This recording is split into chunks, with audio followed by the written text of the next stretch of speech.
पट्टणप्रस्थ, ज्याला आज मुसलमान सिंध हैदराबाद म्हणतात, त्या नगराला त्या काळी पट्टणप्रस्थ म्हणून म्हणत.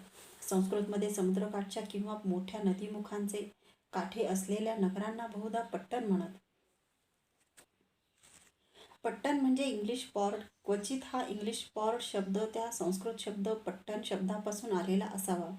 सिकंदर अगदी समुद्राचे सन्निध येऊ लागला तेव्हा हे पट्टणप्रस्थाचे लहान राज्य सिकंदरला शरण जाण्यासाठी मान्य नव्हते आणि त्याच्या बलाढ्य सैन्याशी लढण्याचे सामर्थ्य आपल्यात नाही हेही ते जाणून होते.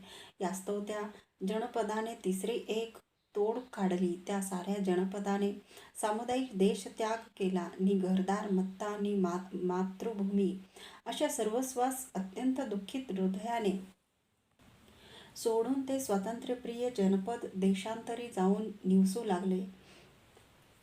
सिंधू सागरास पोचताच सिकंदर स्वदेशास परततो. सिंधू नदी समुद्रास मिळते त्या समुद्र भागास सिंधू सागर हे नाव देणे उचित होय. जसे तिकडे आपल्या पूर्वेस गंगासागर हे परंपरागत नाव आहे, तसेच इकडे आपल्या पश्चिमेस सिंधू सागर हे जोड नाव खुलून दिसते. सिकंदराचे नौदल सिंधू सागरात पोचताच सिकंदराने आपल्या सैन्याचे 2 भाग केले. एक भाग आज ज्याला बलुचिस्तान म्हणतात त्या बाजूने भूमार्गाने इराणकडे परत धाडला. सिकंदराचे सारेच सैन्य भारताच्या स्वारीत दमून भागून त्रासून गेलेले होते. त्यातही सकाळी बलुचिस्तानाकडील हा भाग अतिबिकट अरण्यमय त्याकाळी बलुचिस्तानाकडील हा भाग अतिबिकट अरण्यमयांनी त्या ग्रीकांना अज्ञात असल्यामुळे सिकंदराचे तिकडून गेलेले सैन्य कसे तरी पडत झडत इराणास जाऊन पोचले. इकडे आपल्या सैन्याचा दुसरा भाग स्वतः समवेत घेऊन इसवी सन पूर्व 325व्या वर्षी सिकंदर समुद्रमार्गे इराणास जाऊन पोचला. पूर्वीचे सारे इराणी साम्राज्य अलेक्झांडरच्या साम्राज्यातच आता मोडत असल्यामुळे तेथील आपली राजधानी जी बाबिलोन तिथे तो परत गेला. पण तेथून 2 वर्षापूर्वी भारतावर चालून येण्यासाठी जेव्हा तो वीरश्रीच्या अवसानात भारतीय सम्राट म्हणून मिरवीत परत येण्यासाठी निघाला होता, तसा काही बाबिलोनला परत येऊ शकला नाही. भरत सम्राटासारखा तर नव्हेच पण सम्राटासारखा सुद्धा नाही, तर तो परत आला एखाद्या दमून भावून मनोभंग होऊन अर्ध्या स्वारीवरून परत आलेल्या एखाद्या सेनापतीसारखा. इराणी साम्राज्यासारखे भारतीय साम्राज्य कोपराने खणता आले नाही. अलेक्झांडरच्या या मनोभंगाचे कारण असे होते की ग्रीक लोकांना त्यावेळचे त्यांच्या स्वतःपेक्षा अत्यंत विस्तृत असलेले इराणी साम्राज्य हेच काय ते सर्वश्रेष्ठ साम्राज्य म्हणून परिचित होते. जेव्हा अलेक्झांडरसारख्या आपल्या अलौकिक सेनापतीसह त्या साम्राज्यावर ते चालून गेले आणि 2-3 लढायातच ते दरायसाचे सारे विस्तृत साम्राज्य पत्त्यांच्या तंबूसारखे कोसळून ग्रीकांच्या पायाशी पडले, तेव्हा त्या अद्भुत विजयासरशी ग्रीकांना वीरश्रीच्या उन्मादात असे वाटू लागले की आपला सेनानी हा देवसेनानीसारखाच अजिंक्य आहे. अलेक्झांडरही त्या च्या बाधेपासून अलिप्त राहू शकला नाही. त्याला त्या आपल्या विजयी ग्रीक सैन्याचे बळावर जगज्जेता होण्याची हाव भरली. इराणचे पुढेच भारत म्हणून तो भारताला इराणप्रमाणेच लगोलग जिंकून भारत सम्राट होण्यासाठी चालून आला.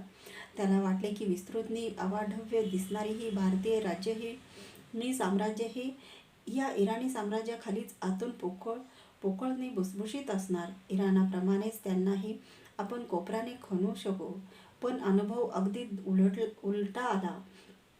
भारतात त्याला पदोपदी कट्टर विरोध झालेल्या लढायात जरी तो लढाई अशी हारला नाही, तरी जिंकताच तो नि त्याचे ग्रीक सैन्य हैराण झाले. इराणप्रमाणे सारे भारत चुटकीसारखे पदाक्रांत करण्याचे ग्रीकांचे चढेल बोलफोल ठरले आणि शेवटी भारताच्या एका सिंधू सीमेवरील पट्टी तेवढी जिंकून त्याला परत स्वदेशी फिरावे लागले.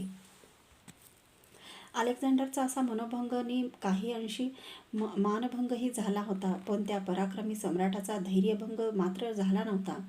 जे जिंकले आहे त्याची नीट व्यवस्था लावून ते विजित भारतीय प्रदेश आपल्या साम्राज्यात सिरिया, इराण, बाबिलोन प्रमाणेच पचवून रिचवून मग भारतावर कालांतराने पुन्हा चालून जावे अशी खुमखुशी सिकंदरला वाटतच होती.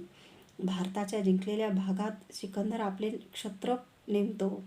हिंदुकुशपासून गांधारनी तक्षशिलेपर्यंतचा प्रदेश, व्यास नदीपर्यंतचा अर्धा पंचनदी वितस्तेच्या संगमापासून तो सिंधू पर्वताच्या सिंधू काठचा प्रदेश इतका भारताचा भाग सिकंदराने आपल्या साम्राज्यास जोडण्याची घोषणा केली. तक्षशिलेचा भारतीय राजा अंबुज ह्याला सिकंदरने हिंदुकुश भागाचा आपला क्षत्रप नेमले. पंचनदाचा आपला क्षत्रप म्हणून राजा पौरव ह्याची नियुक्ती केली.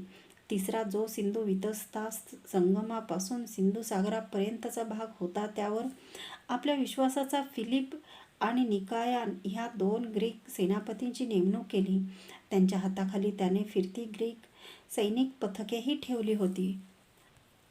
ग्रीकांची काही गावेही भारतीय प्रदेशात त्याने विसाविली होती आणि त्याच्या इतरत्रच्या पद्धतीप्रमाणे अलेक्झांड्रिया नावाचे ग्रीकाधिक नागरिकांचे एक नगरही तक्षशिलेच्या दिशेकडे वसवले होते. सिकंदरचा मृत्यू. भारतातील जिंकलेल्या प्रदेशांची ही व्यवस्था लावण्याचे सिकंदर ठरवतो तोच त्याला खुणखुण लागली की त्या प्रदेशातील अनेक भारतीय जनपदे आपण जिंकलेली आहोत हेच मानावयास सिद्ध नाहीत. सिकंदर सिंगमध्ये असतानाच त्याच्या सत्तेविरुद्ध गांधार प्रांतात भारतीयांचे बंड झाल्याची वार्ता आली होती. तो गांधारकडे नवीन भरपूर ग्रीक सेना धाडण्याचे बेतातही होता, पण पंचनदामध्ये सिकंदरची सत्ता झुगारून देण्याचा भारतीयांचा कट शिजतो आहे अशीही चिंताजनक कुणकुण सिंध देशातून सिकंदर ससैन्य परत फिरण्याचे आधीच कानावर आली असताही सिकंदरला झटपट काही करता येईना. त्याच्या भारतावरील स्वारीला झालेल्या दगदगीने त्याचे सैन्यच काय ते थकलेले होते असे नाही, तर स्वतः त्याच्याही प्रकृतीवर ताण पडलेला होता.